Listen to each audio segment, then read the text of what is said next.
Today, we will cover the last 3 verses of the 4th chapter ng kanya pong sinulat na epistle sa mga kapatiran sa Thessalonica. At ang binabasa ko po ito, naalala ko po na meron akong pinapakinggan noon sa radyo na meron siyang tinatawag na contest na ang tawag ay mahiwagang tunog. Yan. So ang object ng game o ang contest po na yan ay may patutunugin siya, tapos huhulaan, tapos may premyo. Subukan natin ngayon, kaya lang walang premyo. Yan. Pero bukod sa hulaan kung ano yung tunog na yon, ano ba dapat gagawin kapag narinig niyo yung tunog na yan? Halimbawa,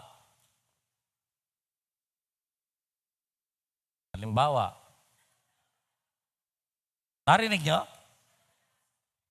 Di pa? Halimbawa, ayun. Ano yan? Ha? Dapor? Dapat nasa loob na kayo niyan. Baka tanggalan kayo ng damyo. Ha? O ito, ano to? Ala, pag nakita niyo yan sa inyong rear view mirror, dapat anong gagawin niyo? Aba, itong mabitabi ka na at may emergency. Ito, ano to? Ito, isa pa. Any Philippine Airlines Sunlight PR-422 with Airways Sunlight NH53,000. Pag narinig niyo yan, tumakbo na kayo, late na kayo, napagsara na kayo ng gate. Nangyari sa amin yan, mga kapatid, noong March. So, eto. Ang susunod na istasyon ay Anonas. Ang tren na ito ay hanggang sa Katipunan. Dapat malapit ka na. Dapat malapit ka na sa pintuan. Sasakay ka na o bababa. Tama? Last. Ito.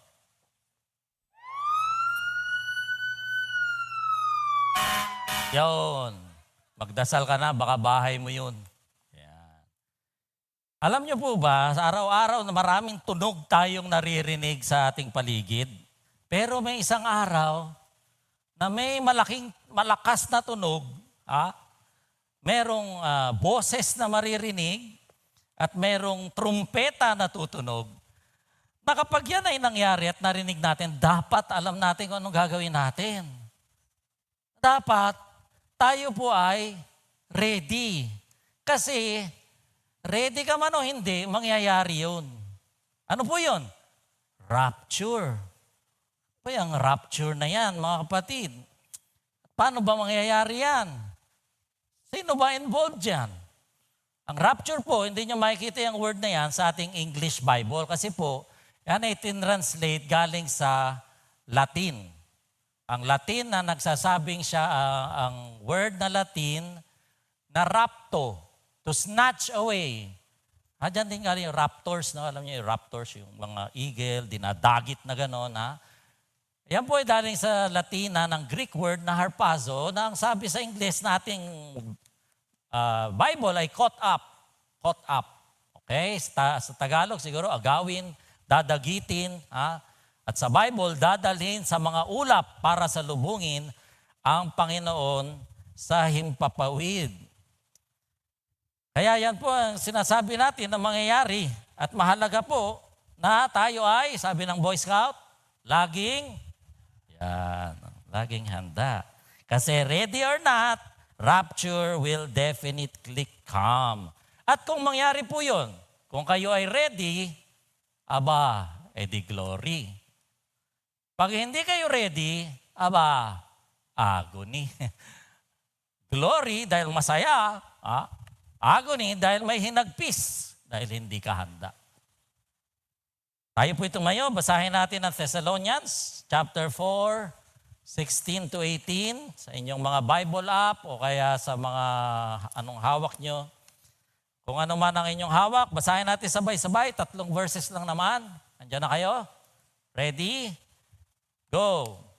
For the Lord himself will come down from heaven with a loud command, with the voice of the archangel, and with the trumpet call of God. And the dead in Christ will rise first. After that, we who are still alive and are left will be caught up together with them in the clouds to meet the Lord in the air. And so we will be with the Lord forever. Therefore, encourage one another with these words. Panginoon, salamat po. na talaga namang encouraging ang words na to sa amin pong mga anak ninyo, O Diyos. Salamat dahil sa katotohanan na babalik ka at walang pasubali na ikaw po ay kukunin mo kami. Nawa, O Diyos, kami pong lahat ngayon ay mabuksan ang aming isipan ng Espiritu Santo, ang aming welcome sa aming mga isipan at puso. At ang tanging hiling namin ay ang iyong salita magmula sa inyong mga labi upang ang iyong salita ay babalik sa iyo ng puno ng hindi na nasasayang, kundi nagkakaroon ng bunga, O Diyos. Itaas mo po ang iyong pangalan, gamitin mo ang inyong lingkod. Itong aming dalangin sa pangalan ni Jesus. Amen. Upo na po tayo. Yung pong mga kapatiran sa Thessalonians na sinusulatan ni San Pablo, worried sila. Kasi paano daw po yung mga kasamahan nila na mga Kristiyano naman namatay na. Baka daw po hindi makasama sa langit. Kaya sinulatan ni San Pablo nitong Thessalonians, ng first letter na to. Sinagot po sila ni Pablo sa letter na to. At last week, naumpisa na po yung mga sagot niya sa tanong. Sabi po sa atin na kung tayo'y Kristiyano, ang batayan ng ating pag-asa na tayo'y may pag-asa beyond the grave, ay ang katotohanan ng Diyos, ang kapangako niya at ang mga ginawa niya. Naalala niyo ba yung sermon ni Kuya Will? Bigyan ng jacket yan, hindi naalala. So tayo po'y may batayan ng ating pananampalataya at pag-asa beyond the grave. At sabi niya, huwag kayong magluksa gaya ng mga walang pag-asa. Dahil tayo po ay may pag-asa sa Panginoon. At yan po ay dinetalye ni Pablo. Ngayon po, malinaw sa binasa natin na totoong babalik ang ating dakilang pastol, si Jesus Christ. There is a certainty in the return of the shepherd. Sabi sa verse, "For the Lord himself will come down from heaven with a loud command, with a voice of the archangel, and the trumpet call of God." So, totoo po yan. Mangyayari po yan. Anong makikita natin sa verse na to? Kumbaga, para pong sa isang concert o merong lead actor o lead character, si Jesus po yan. At paano daw ang kanyang pagbabalik? Sabi niya, ang pagbalik niya ay sudden, biglaan lang, dadating lang ng bigla. Hindi natin malalaman yan kung kailan. Kasi po, ang sabi po sa verse ng Matthew 24:44, you do not expect Him. Kung kailan nyo hindi inaasahan dadating, dun dadating. Kaya ready or not, He will come, sabi diyan. So wala pong nakakaram yan at marami na pong napahiya na mga relihiyon na nagpredict kung kailan dadating yan. 1988 daw, nagkamali ng konti. Hanggang ngayon, wala pa. So, huwag na kayong sumali sa mga, alam nyo, ng bulaang propeta, bulaang false teachers. Pag may nagbanggit na ganitong araw, dadating si Kristo, ay nako, huwag na kayong sumunod doon sa nagtuturo na yun. Kasi sabi, si Kristo, ang mga anghel nga, hindi alam kung sino eh. Pero, meron pong isang verse sa Revelation, sabi, I will also keep you from the hour of trial. At marami nagsasabi, yan yung tribulation na sinasabi, 7 years na paghihirap. Tayo daw po ay sasagipin dyan. I will keep you from the hour of tribulation. So, hindi po alam, hindi i-announce, biglaan lang. And it will be a personal return. Sabi, personal. Hindi kailangan ng representative or intermediary. Bakit? Si Jesus mismo ang babalik. Tandaan niya po natin yung sa John 14, I will go and prepare a place for you and I will come back to take you with me that wherever I am, doon din tayo. Hindi mo masaya? Parang di kayo masaya. Saan niyo ba gusto? So, sabi po dito, ito ay isang literal na pagbabalik ng personal ng Diyos natin na si Kristo. At biglaan po ito. Pangatlo, ano sabi? So ito, prepare a place for you that where I am, you may be also. So, hindi po yung katuruan niya ang babalik, Hindi yung mga impluensya niya, hindi yung mga anghel niya, kundi si Kristo mismo ang babalik sa atin in person kung paano siyang umakyat sa langit. Ganon din. In fact, He will come back in the bodily form. Naalala po natin nung sa Acts na nung siya ay umakyat sa langit, sabi, they were looking intently up into the sky as He was going up. When suddenly 2 men dressed in white stood beside them. Sabi ng mga anghel, Men of Galilee, why do you stand here looking into the sky? This same Jesus who has been taken from you into heaven will come back in the same way. So taken to heaven, will come back from heaven. Come down from heaven in the same way daw po. At paano siya umakyat doon? Sa kanyang resurrection body. Yung resurrection body niya, ano yung resurrection body niya? Naalala niyo po, nung siya ay nag-resurrection, ay bigla na lang siyang kahit nakakandado, ay siya ay nandoon. O kaya nakikain siya at nahipo nila. Pero minsan hindi nila nakikilala. Ganun ang resurrection body. So, Jesus is coming again, that's a certainty. At sa kanya pong pagbalik, it will be unannounced. It will be a surprise. It will be like a thief in the night. Siyempre, kung alam mo kung kailan dadating yung magnanakaw, di nakaabang ka na. Tinawag mo pang magnanakaw yun. Hindi po bobo ang tawag doon. Kaya announce, dadating ako ha, kukunin ko yung cellphone nyo. Wala namang ganong thief. Ang thief in the night, kahit nga ngayon, hindi na night, may thief na. Suddenly po yan. So ang pagbabalik ng ating Panginoon ay suddenly, personally, bodily. And although unannounced, dahil daw po biglaan hindi naman i-announce. Hindi naman po silent night yan. Yan po ay may kasamang accompaniment. Hello? Ayun. With a loud command, with the voice of an archangel, and with a trumpet call. So hindi po siya silent movies. Ngayon, so ito pong loud command, naalala nyo nung binuhay ni Kristo si Lazarus? Sabi po niya, Lazarus, come forth. So sabi ng ibang commentaries, baka ganun daw po yung marinig natin. Tayo po makakarinig, mga mananampalataya, maiintindihan natin. Yung iba pong hindi pa na kay Kristo ay baka marinig pero hindi maintindihan. Okay? Kasi ito pong rapture ay para sa believers lamang.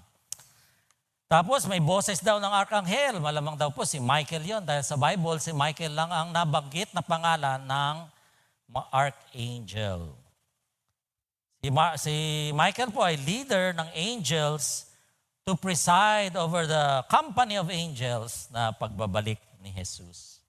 With the trumpet call, tayo po ay familiar sa Bible, parating na pag may gera, hindi lang gera, pag celebration, victory, may trumpet call din. Yan din daw po ay malakas na maririnig.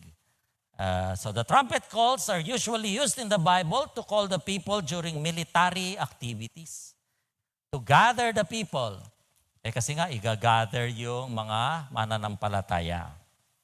So, not only do we have a certain return of the shepherd, but we will also have a reunion of the risen saints. A congregation of the risen saints. So tayo, kongregasyon tayo, no? Pero tayo po ay hindi risen. Tayo po ay buhay pa. Living saints. This is the congregation of the living saints. Sa rapture, magkakaroon ng congregation, reunion of the risen saints and the living saints. Sabi po sa verse 16b, the dead in Christ will rise first. After that, sino? Tayo daw ng mga buhay, tayo ay aakyat kasama niya sa mga ulap upang makatagpo ang Panginoon sa hangin. And, anong sabi? We will be with them, with Him, with the Lord, forever. So, yung reunion sa ulap ng mga patay na binuhay at ng mga buhay. Yun, ang malinaw sa verse na to. Pero, Kasi ngayon ang napapanood natin, yung mga nabubuhay na patay, mukhang zombie, no? Papangit, no? Pag tayo po ay may resurrection body, hindi tayo mukhang zombie naman. Zombie na nga kayo ngayon, eh. Pag may resurrection body tayo, magandang katawan yun. Hindi na yun nagkakasakit, hindi na yun namamatay, yun ang resurrection body, yun ang the same resurrection body na nagkaroon si Kristo nang siya'y nabuhay muli. Yan ang ating pag-asa. So kung dito marami tayong sakit-sakit, rayuma at kung ano-ano, ang resurrection body kung kayo na kay Kristo, wow, wala nang sakit yun. Ha? Young forever. O kita nyo, may forever eh. We will be caught up with the Lord forever. So tingnan po natin ang chronology of the events. Yung pagkakasunod-sunod. Kanina sabi natin, the Lord descends. Bumaba siya mula langit, and then He remains in the air. No? He stays in the air.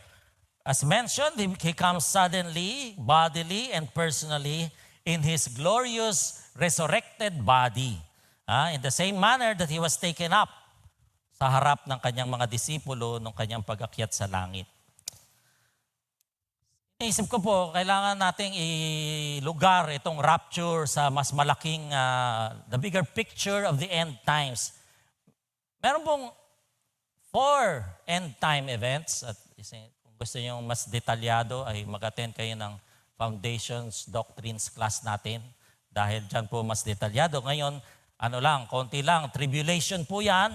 Ang tribulation ay global. Hindi yung gera dito, gera doon. Lahat ng mga bansa, may gera, may famine, may persecution, may wars, may pandemic. Global chaos po yan. Hindi magkakasya ang news sa ating mga scrolling pag dumating yan. Pangalawa, yung rapture na ating pong pinag-aaralan ngayon. It is a hidden event. Only believers will be able to see and appreciate the rapture. At pangatlo, yung visible return ni Jesus. Visible. Kasi yung rapture, yung mga non-believers, hindi naman makikita si Kristo noon. Mga believers lang ang makakakita. Yung visible return of Christ, public po yun. Public. Every eye will see sa buong mundo. Dati hindi natin alam paano mangyayari yan. Ngayon pwede na kasi override na lang ni Lord yung mga laptop nyo, yung mga scrolling, yung biglang si Kristo na kikita nyo kahit anong hawak nyo, kahit nasan kayo, kahit nasa bundok kayo, nasa tribo, nasa ilog, underwater, nasa submarine, pag bukas nyo ng laptop nyo at ng kung ano-ano yung technology, andun si Kristo. Pwede na pala ngayon yun. Yan yung visible return. And then there's the millennium. Ano yung millennium? 1,000 years of Jesus' reign. 1,000 years na kung kailan si Satanas ay nakakulong. Ngayon, ang kontrobersya po dyan ay yung timing. Yung po bang tribulation, kailan mangyayari yan? Yan ba ay nangyayari ngayon? Kasi nung World War II, akala nila si Hitler na yung Antichrist. Napakarami ring pinatay noon. Napakaraming paghihirap ng world. World na nga yun eh. World War II. Nangyari na ba yan? O parating pa lang? Yung rapture, kailan mangyayari yan? Bago mag-tribulation? Sa gitna ng tribulation? O pagkatapos ng tribulation? Diyan po hindi nagkakasundo-sundo kahit po sa loob ng sibap. Hindi yan. O yung return of Christ, kailan yan? Bago mag-millennium, pagkatapos mag-millennium, o yung iba naman naniniwala, walang millennium. Tapos na yung millennium, wala, hindi mangyayari yun. At yung millennium, yan ba literal na 1,000 years o figurative na 1,000 years? So, ang mahalaga mga kapatid, bottom line, mangyayari lahat yan. Ang tanong, pag nangyari yan, ikaw ba ay nakahanda?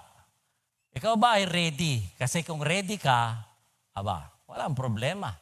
Kung hindi ka ready, malaki ang problema mo. Mabalik tayo doon sa chronology of events. So, bumaba si Kristo. Ang pangalawang mangyayari, yung mga patay daw po ay babangon. The dead in Christ, the dead believers will rise up. So, it will be in the resurrection of the dead, the body that is sown. So, tayo po ay pag namatay, di ba, yung body natin para ka nagtatanim. Pag nagtanim ka ng buto ng abukado, hindi naman yung buto ang lalaki na ganun. Hindi. Iba. Di ba? May puno, may halaman na ganon din po yun. May resurrection body. Sabi dito, we were sown in perishable, mga nabubulok na katawan, but we will rise imperishable. Yun, hindi na mamamatay. Yun yung ating resurrection body. Explanation po dyan ng isang commentary, yung believer's body daw po ay aakyat mula sa lupa at pagkatapos will become a resurrected body that meets the Spirit coming with Jesus in the air. Pag tayo po'y namatay, saan pupunta ang ating kaluluwa? Sabi ni Jesus sa magnanakaw, sa krus, "Today you will be with me in paradise." So yung kanyang katawan namatay, pero yung spirito nung magnanakaw kasama ni Jesus sa paradise. Ganun po mangyayari kung kayo naniniwala kay Kristo at tinanggap niyo siya bilang Panginoon at tagapagligtas. Ang spirito niyo po diretso kasama ni Kristo sa paradise. Pagbabalik niya sa rapture, dala-dala niya po kasama niya yung mga spirito ng mga namatay na. At yung spirito ng mga namatay na believers ay kasama niya at yung spirito na yon ay sasalubong dun sa resurrected body at magkakaroon ng reunion yung spirito at yung katawan ng mga namatay.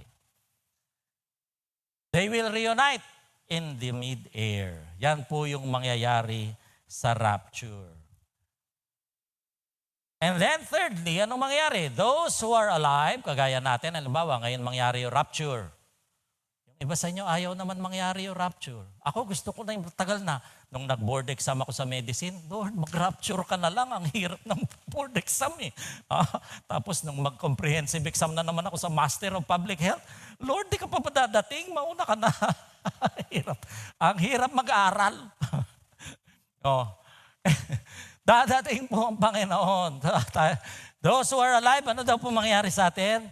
Matatransform tayo. Sabi sa Corinthians, we will be transformed in the twinkling of an eye. Paano ba yung twinkling? Kisap mata. Sa isang kisap mata, itong katawan natin, magiging resurrection body. And then, aakyat tayo. We will go up. We will be caught up. Mara-rapture tayo.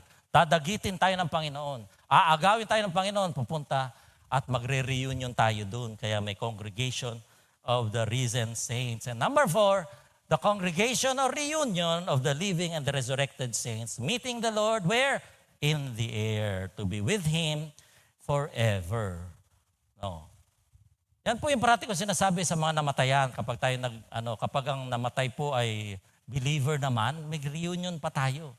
So okay lang tayo magdalamhati ngayon, pero may pag-asa tayo. May reunion kapag tayo ay nakay Kristo. At anong consequence ng rapture? Glory. Bakit? Makakasama na natin ang Diyos forever. Diba? Dito sa lupa, wala kayong forever, ano? Huwag nyo nang tingnan yung mga ex nyo. At makakasama na natin ang Panginoon magpakailanman.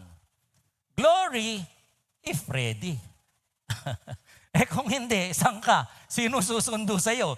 Ewan ko sa inyo, basta ako na kay Kristo, ang susundo sa akin si Kristo. Amen? Kayo po. Amen. Kung kayo po hindi makasagot, nawa bago matapos ang sermon na to, ay makasigurado tayong lahat mga kapatid. Dahil baka agony ang naghihintay sa inyo. Agony, hindi glory. At yan po ang comfort na pwede nating ibigay sa atin ngayon. Hindi yung remaining na rapture. Sa atin ngayon na buhay, yan po ang comfort natin. Kung tayo ay may mga kamag-anak na namatay na at sila'y na kay Kristo, yun ang pag-asa natin. Tayo, nahihirapan tayo ngayon, patong-patong ang problema, marami tayong nararamdaman sakit, marami tayong problema sa buhay. Nagtanong nga kami sa aming, anong burden mo ngayong kapatid? Sabi nung isa, ang burden ko lang naman po yung asawa ko. Asawa daw niya yung burden niya. Minsan ganun po talaga. May burden tayo. Pero mga kapatid, ang pag-asa natin, let's comfort one another. Sabi ni Pablo, therefore comfort, encourage one another with these words. Matatapos din po yan problema natin sa planet Earth. Amen? Kayo hirap na ngayon, relax. Relax. Jesus is our living hope. In fact, hindi lang rapture ang ating ma-encourage tayo sa rapture. Meron din yung 4 na end times. So sa tribulation, anong encouragement dyan? Just because things are getting worse, does not mean that it will not get any better. It will probably get worse before it gets any better kung maiiwan kayo. Agony nga eh. O, yun namang rapture. Aba, ang encouragement dyan, uuwi na tayo. Uwi na tayo sa langit. Uwi na tayo sa... Hindi natin lang kung saan yung langit. Basta kung sana ang importante, nandun ang Diyos, nandun si Kristo, nandun ang ating paradise, kung saan man yung paradise na yan. Yun ang ating pag-asa, yun ang ating encouragement. Habang buhay tayo, may encouragement. Habang naghihirap tayo sa tribulation, kung meron mang maiiwan, may pag-asa pa rin. Pangatlo, yung ating pong visible return of Jesus. Anong encouragement dyan? Jesus will ultimately be Lord of all. Tapos na ang boxing, ngayon pa lang alam na natin. Kasi pagbabalik niya, siya pa rin ang panalo. That's an encouragement for all of us na minsan ay natatalo ni Taning. Bakit kayo nagpapatalo pa kay Taning? O kaya natatalo pa ng kamunduhan? O natatalo pa ng sariling sinful nature? Ang atin pong pag-asa, encouragement is Jesus will ultimately be Lord of all. Sa millennium, abay, maganda pong isipin, we should be encouraged by the fact na ang Diyos ang may hawak ng lahat, ng all eternity. Simulat sa pool, walang siyang umpisa, wala siyang katapusan, alam niya ang mangyayari sa buhay niyo, at ang importante, mahal na mahal tayo ng Diyos, kaya kahit anong mangyari sa mga buhay natin, pinapayagan niya yun sa konteksto ng kanyang pag-ibig sa atin. Kaya kahit anumang problemang malaki, maliit, relax, ipagpasa Diyos dahil alangan namang nagugulat ang Diyos sa problema nyo. Hindi po. Kaya niya yun. Huwag niyong kayanin, kaya ni Kristo. Meron pong isang commentary, kinote niya ito daw po ay Greek scholar, meron daw pong iba-ibang meaning itong harpazo. Una, to catch speedily. Yan daw po yung ginamit nung naalala nyo si Philip, nagsishare sa Ethiopian, tapos bigla siyang nawala. Binaptize niya yung Ethiopian, tapos biglang nawala. Napunta siya sa Samaria. Ito yung ginamit doon. Ano naman po makikita natin dyan? We should be ready anytime. We should live each moment in the expectation of His return. Bakit? Kasi ang ibig sabihin din ng rapture ay catch away speedily. Nawala. Binaptize, pagbangon niya, nawala na yung nagbaptize sa kanya. Gulat siya. Ganon ang mangyayari. Sa handa, ready tayo dapat. Pangalawa daw po is to seize by force. Ito naman po, ginamit nung si Jesus ay gustong gawing hari ng mga Hudyo. Tumakas siya kasi hindi naman yun ang plano niya eh. Hindi naman niya balak maging earthly king. Yan po yun. To seize by force. Anong masasabi natin dyan? Ang atin pong matutunan dyan, na wala sa atin. Naalala niyo po si Lot? Ayan, si Lot. Naalala niyo yung kwento ni Lot sa Sodom? Si Lot po, pinapili ng kanyang uncle. Dito ka o doon? Doon ako, malapit. Maganda kasi doon. Malapit po yun sa Sodom. Alam niyo naman ang Sodom. Mamaya, sa labas siya ng Sodom. Mamaya, nasa loob na siya ng Sodom. Mamaya, nasa gate na siya ng Sodom. Anong ibig sabihin? Leader na siya doon. Sa Sodom. Ayan. So, nung kinuha siya ng mga anghel, patumpik-tumpik pa siya, palingon-lingon pa siya. Ayaw niya iwanan ang Sodom, mga kapatid. Nawa tayo iwag ganun. Hinila pa eh. Dragged away. Kinaladkad pa.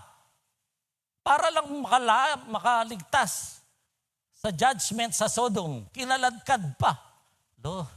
Mga kapatid, huwag tayong magpakaladkad. Pagpunta na ng langit, kakaladka rin pa kayo. Bakit? Sobra na kayong attached sa mundo. Pag ganun. Ayaw nyo nang iwanan ng mundo. Dapat nga tayo habang tayo po ay tumatagal sa Panginoon, dapat meron tayong longing to be with Christ. Hindi kinakatakutan ng rapture, hindi kinakatakutan ng end times. Ano pa yung isang meaning niyan? To claim for one's own self at sa Revelation, sabi, Jesus will come to claim His bride. Sino yung bride? Tayo. Tayo, the church will be the bride. To claim the prize. To claim one for his, to move to a new place. Sabi ni Pablo, ano po yan? Kasi ang citizenship daw natin is in heaven. So, pag nag-rapture, tayo ipauwi. Hindi tayo hindi tayo mawawala. Pauwi tayo noon. Going home tayo noon. Last, to rescue from danger. Kaya masabi natin, malamang, baka naman sakali, pre-tribulation ang rapture. Kasi sabi po dito, Acts 23:10, Paul was rescued from a violent mob. The church will be taken home before the tribulation. So what? Ngayon, dami na natin sinabi tungkol sa rapture. So what? Dapat may so what parati itong mga sermon, ano? Kundi, head knowledge lang tayong lahat. Head knowledge, mga kapatid. So what? So what if the rapture will come? Then be alert. Maging mapagmatsyag. Be alert and self-controlled. Be alert and live holy lives. Kailangan tayo po ay baka ma-rapture tayo kung saan ka galing. Baka hindi ka makatingin ng diretso sa mata ng Panginoon. Bakit? Saan ka galing? Hindi ka makasagot eh. Kasi out of God's will ka eh. Wag. Live holy lives para po tayo. Be patient. Habang nandito pa tayo, wala pang rapture, be patient but eagerly wait for the rapture. Wag po tayong wag ibababa ang ating alert level. Tayo ay parating alert level. Ano bang alert level natin? 5 lang, 6 tayo, 6. Alert level 6 tayo parati. And then, sabi nga, long for his return. Sana may longing tayo for his return. Ano pong ibig sabihin ng to be ready for Christ's return? Sabi po ni Wayne Grudem sa kanyang systematic theology, to be ready for Christ's return, ano ibig sabihin niyan? Is to be patient with the clicker. Is to be faithfully obeying Him in the present. Yun. Okay? Is to be faithfully obeying Him in the present. At kung tayo'y Kristiyano, wala pong pahinga yang faithfulness and obedience. 24/7, 365 po yan. Hindi po pwedeng may konting 23 hours, ngayon may 1 hour ako para sa sarili ko, Lord. Huwag mo akong pakialaman. Walang ganyanan, no like datan. Faithfully obeying Him in the present and what? Actively engaged in the clicker. Engaged in whatever work He has called us to do. Yan ba tayo, mga kapatid? Yan ba tayo? Does this describe us? Are we faithfully obeying God where He has put us in the present while we're still alive? Are we actively engaged in the work of the Lord, mga kapatid? O wala, para sa sarili lang parate, para sa pamilya lang lahat? 7 araw sa buong linggo. Lahat sa iyo na. Wala na sa Lord. Puro trabaho na lang. Diyos nga, nagpahinga kayo, walang pahinga. Remember the Sabbath day to keep it holy. So ang tanong, are we ready? Because if you're ready, glory awaits us. If not, agony. Sino makakasagot niyan? Wala, tayo lang mga kapatid.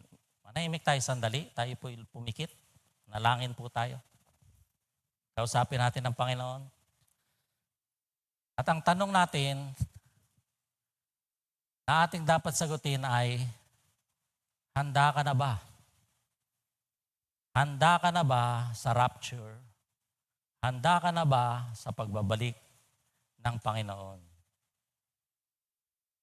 Nawa lahat tayo ay makatugon sa hamon ng awitin na ito.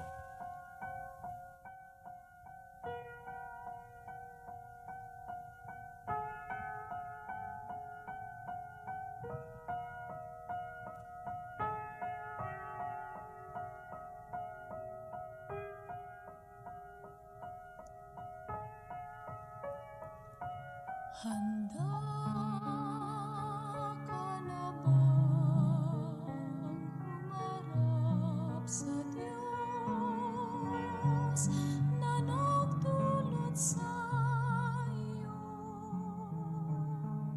ng buhay sa mundong ito? Handa ka na ba?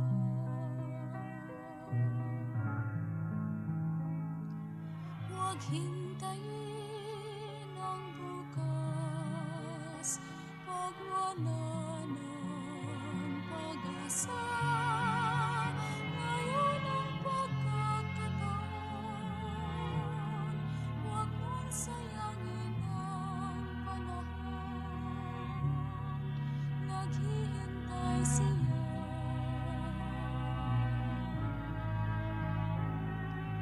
Kay Jesus ay may katiyakan, kung ano man ang kasasapitan sa buhay na daratnan. Ngayon ang pagkakataon, isuko ang lahat mo sa Kanya, ang puso mo at kaluluwa. Handa ka na ba?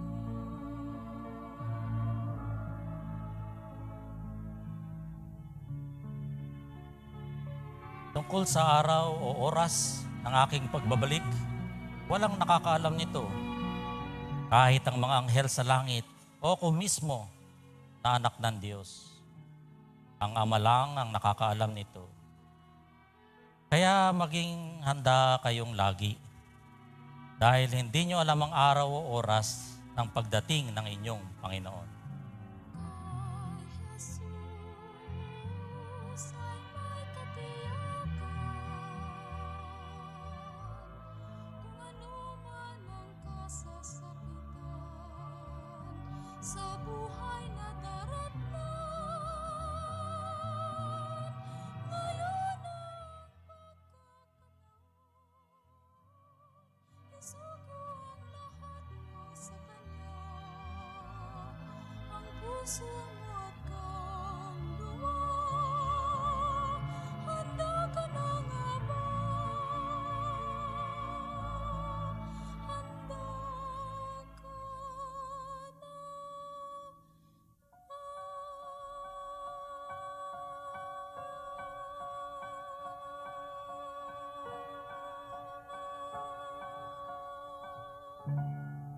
Tanong mga kapatid, handa ka na ba? Sa lahat ng mga naririto na hindi makakasagot ng oo, handa na ako. Ngayon ang pagkakataon na tayo ay maging handa. Ibig sabihin lang po noon ay ating pong tanggapin si Jesucristo bilang sarili nating Panginoon at tagapagligtas. Manampalataya na tayo na ang ginawa niya sa krus ng Kalbaryo na pambayad ng ating mga kasalanan. Kung kayo po yan, sumunod po kayo sa panalangin na ito. Panginoong Yesus, alam ko po na ako'y makasalanan. Ngayong umagang ito, binubuksan ko ang aking puso sa iyo. Tinatanggap kita at pinaniniwalaan ko na ang kamatayan mo sa krus ay para sa aking mga kasalanan. Ikaw po ang maghari sa buhay ko. Gawin mo akong isang taong namumuhay sang-ayon sa iyong kalooban.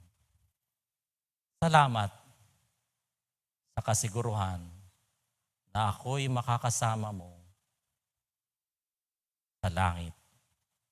Dahil hindi sa sarili ko, kundi dahil sa kaloob mo na kaligtasan. Amen. At sa atin naman mga kapatid na dati ng mga nakatanggap sa Panginoon, hanapan natin ang lapat sa mensahe na to. Tayo ba talaga ay alert, watchful? Are we longing for God's return? O sobra na tayong attached sa mundo? Meron tayong attachment na sobra pang attachment kaysa attachment natin sa Panginoon. Isuko yan sa Panginoon. Hindi yan magtatagal. Walang forever dyan. Kausapin niyo po ang Panginoon.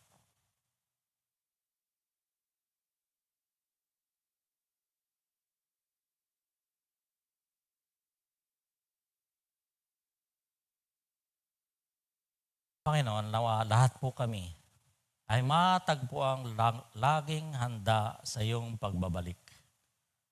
Banal na Espiritu, salamat po dahil nasa amin ka. At dahil nasa amin ka, kaya naming mamuhay ng mga buhay na holy, na kalugod-lugod sa inyo. Dahil sa kapangyarihan mo, hindi dahil sa kapangyarihan namin. Nawa kami pong lahat, Panginoon, ay makaranas ng ganyang kapangyarihan to live the victorious Christian life. In Jesus' name, amen and amen.